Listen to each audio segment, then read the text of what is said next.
Did you know that one man's pilgrimage single-handedly destabilized an entire nation's economy for over a decade?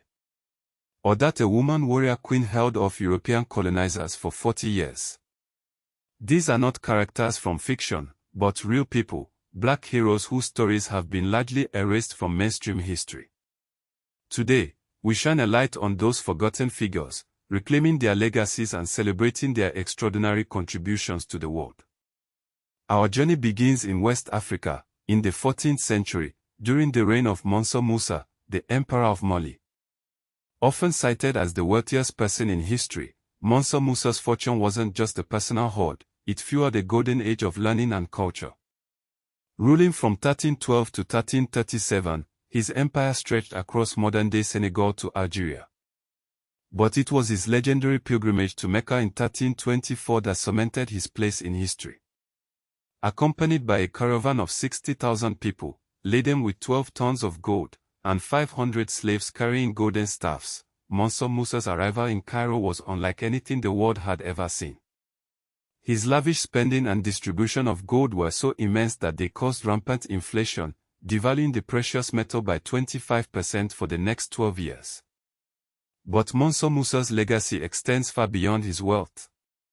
He invested heavily in education, transforming the city of Timbuktu into a thriving center of scholarship. He commissioned the construction of the Sankore University, which at its peak, housed 25,000 students, rivaling the great universities of Europe. Timbuktu became a beacon of knowledge, drawing scholars and students from across Africa and the Middle East. Now, let's journey to 17th century Angola, where Queen Nzinga stood as a formidable force against Portuguese colonization. Born around 1583, Nzinga possessed both diplomatic skill and military prowess. Assuming the throne in 1624, she inherited a kingdom under relentless pressure from the Portuguese slave trade. Fluent in Portuguese, she initially feigned conversion to Catholicism to negotiate a peace treaty in 1622. But when negotiations faltered, she took up arms, leading her armies against the Portuguese for over 40 years. Her military tactics were innovative and effective, utilizing hit-and-run strategies to harass and weaken the Portuguese forces. Nzinga's resistance not only delayed the Portuguese expansion but also preserved the cultural identity of her people. Her unwavering determination and strategic brilliance made her an icon of resistance, inspiring generations to fight for their freedom. Shifting continents, we turn to the story of James Armistead Lafayette, an enslaved African American who played a pivotal role in the American Revolutionary War. Born in Virginia in 1748, Armistead risked his life to serve as a spy for the Continental Army. Posing as a runaway slave, he infiltrated British camps, gaining the trust of key officers, including General Cornwallis. His intelligence proved invaluable to the American forces. Armistead provided detailed maps of British troop movements and fortifications, information that was crucial to the success of the Siege of Yorktown in 1781. His information directly contributed to the defeat of Cornwallis and the British Army, effectively ending the war. After the war, Armistead was initially denied his freedom, as the law only granted freedom to enslaved people who directly fought in the war. However, with the endorsement of the Marquis de Lafayette, whom he had served so diligently, Armistead was finally freed in 1787. He adopted the surname Lafayette in honor of the man who recognized his extraordinary service. Leaving the battlefield of the American Revolution, we venture north to the icy landscapes of the Arctic, where Matthew Henson, an African-American explorer, played a vital role in the first successful expedition to the North Pole. Born in 1866, Henson faced adversity early in life, becoming an orphan at a young age. He spent years at sea, learning navigation and survival skills that would later prove essential. In 1891, he joined Robert Peary's expedition to Greenland, becoming Peary's indispensable right-hand man. Henson's expertise in Inuit culture and dog sledding was crucial to the expedition's success. On April 6, 1909, after numerous failed attempts, Henson and Peary, along with a small team, finally reached the North Pole. Though Peary received most of the credit at the time, it was Henson who navigated the final miles, using his skills to overcome the treacherous terrain. Many historians now believe that Henson was likely the first person to actually reach the precise location of the North Pole. Despite his immense contribution, Henson's achievements were largely overlooked during his lifetime due to racial prejudice. It wasn't until decades later that his role in the expedition was fully recognized.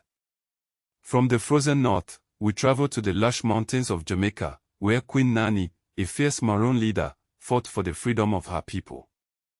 Born in Ghana around 1686, Nanny was enslaved and transported to Jamaica in the early 1700s. She escaped into the Blue Mountains and became a leader of the Windward Maroons, communities of escaped slaves who fiercely resisted British rule.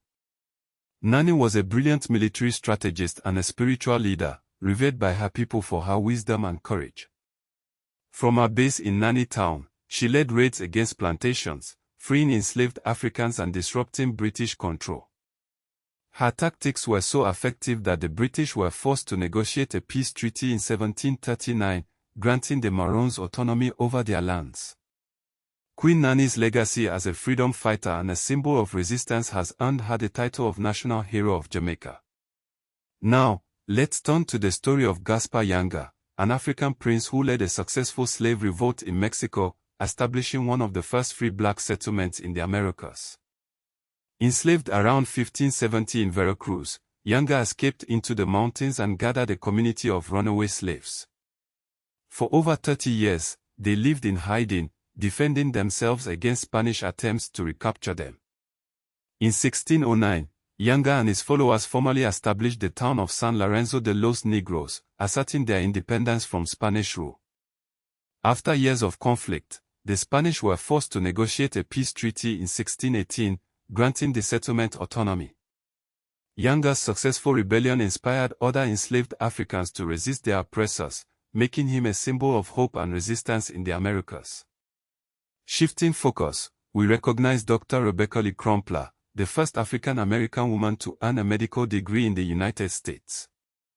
Graduating from the New England Female Medical College in 1864, Dr. Crumpler faced immense prejudice and discrimination in her pursuit of medicine. After the Civil War, she dedicated her life to providing medical care to newly freed slaves in Virginia. She was often met with hostility and skepticism, but she persevered, providing essential health care to those who needed it most. In 1883, Dr. Crumpler published a book of medical discourses, one of the first medical textbooks written by an African American. Her work addressed the health needs of women and children, offering practical advice and promoting preventative care. Finally, we arrive at the story of Bayard Rustin, a brilliant strategist and activist who played a pivotal role in the civil rights movement. Rustin was a tireless advocate for social justice, working alongside Martin Luther King Jr. and other leaders to fight for racial equality.